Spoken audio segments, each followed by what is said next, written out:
ابو सुफियान इस भयानक मंजर को बर्दाश्त न कर सका।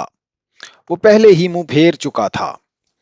उसने अपने दो साथियों से कहा कि उसे यकीन नहीं आ रहा कि रसूल अकरम जिंदा हैं। खालिद ने दूर से किसी और को देखकर समझ लिया होगा कि वो मोहम्मद है। किसी ने अबू सुफियान से कहा, अबू सुफियान ये कहकर वो अपनी आंखों से देख कर आता है। उस तंग से दर्रे की तरफ चला गया जहां से खालिद अपने सवारों को वापस लाया था। वो ऐसी जगह जा खड़ा हुआ जहां से उसे मुसलमान बैठे हुए नजर आ रहे थे। मोहम्मद के पैरोकारों, अबू सुफियान ने बुलंद आवाज से कहा, क्या तुम में मोहम्मद जिंदा हैं? रसूल करीम ने आवाज सुनी तो अपने इर्द गिर्द बैठे हुए मुसलमानों को इशारा किया कि वो खामोश रहें। अबू सुफियान ने अपना सवाल और ज्यादा बुलंद आवाज से दोहराया। अब भी उसे कोई जवाब न मिला। क्या अबू बकर तुम में जिंदा मौजूद हैं? अबू सुफियान ने बुलंद आवाज से पूछा। अब भी उसे कोई जवाब न मिला। तीन बार पूछने के बावजूद भी मुसलमान खामोश रहे। क्या उमर जिंदा हैं? अबू सुफियान ने पूछा। अब के भी मुसलमानों ने खामोशी इख्तियार किए रखी। अबू सुफियान ने घोड़े को घुमाया। उसने नीचे देखा, कुरैश के बहुत से आदमी रसूल अकरम के मुतल्लिक सही खबर सुनने को बेताब खड़े थे। ए अहले कुरैश, अबू सुफियान ने चिल्ला कर ऐलान किया, मोहम्मद मर चुके हैं। अबू बकर और उमर भी जिंदा नहीं। अब मुसलमान तुम्हारे साए से भी डरेंगे। खुशियां मनाओ, नाचो। अहले कुरैश नाचने और हुल्लड़ मचाने लगे, लेकिन गरजती हुई एक आवाज ने उन्हें खामोश कर दिया। ए खुदा के दुश्मन!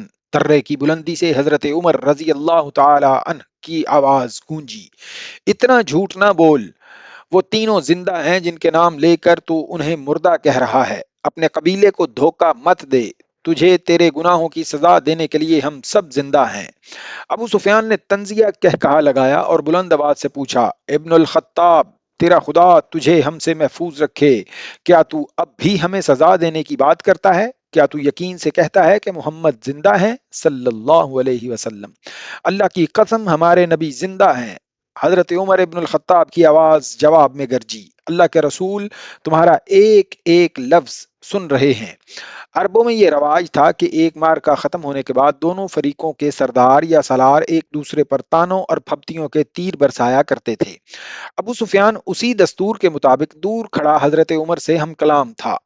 तुम हुबल और उज्जा की अजमत को नहीं जानते, अबू सुफियान ने कहा। हजरत उमर ने रसूल अकरम की तरफ देखा। आप ऊंचा बोल नहीं सकते थे। आपने हजरत उमर को बताया कि वो अबू सुफियान को क्या जवाब दे। ओ बातिल के पुजारी, हजरत उमर ने बुलंद आवाज से कहा, अल्लाह की अजमत को पहचान जो सबसे बड़ा और सबसे ज्यादा ताकत वाला है। हमारे पास हुबल जैसा देवता और उज्जा जैसी देवी है। अबू सुफियान ने कहा, क्या तुम्हारे पास कोई ऐसा देवता और देवी है? हमारे पास अल्लाह है। रसूल करीम ने हजरत उमर की जुबान से कहलवाया, जो हजरत उमर ने बुलंद आवाज से कहा, तुम्हारा खुदा कोई नहीं।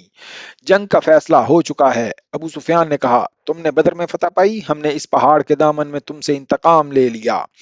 अगले साल हम तुम्हें बदर के मैदान में ही मुकाबले के लिए ललकारेंगे इंशा अल्लाह। हजरत उमर ने रसूल करीम के अल्फाज बुलंद आवाज से दोहराए, अब तुम्हारे साथ हमारी मुलाकात बदर के मैदान में ही होगी। अबू सुफियान ने घोड़ा मोड़ा। घोड़ा दो कदम ही चला होगा कि उसने घोड़े को रोक लिया।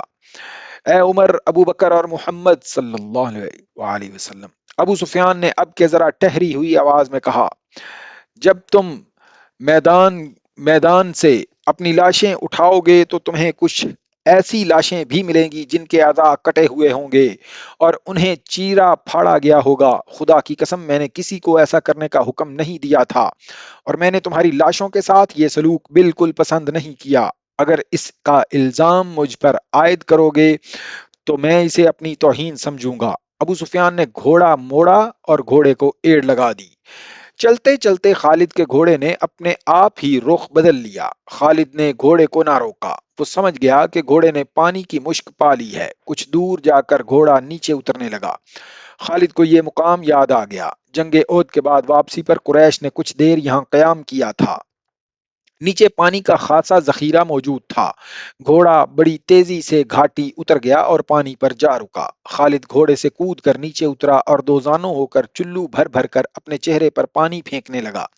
जरा सुस्ताने के लिए भुरभुरी सी एक चट्टान के साथ बैठ गया। اسے وہ وقت یاد آیا جب احد کے معرکے کے بعد اہل قریش واپس آئے تھے۔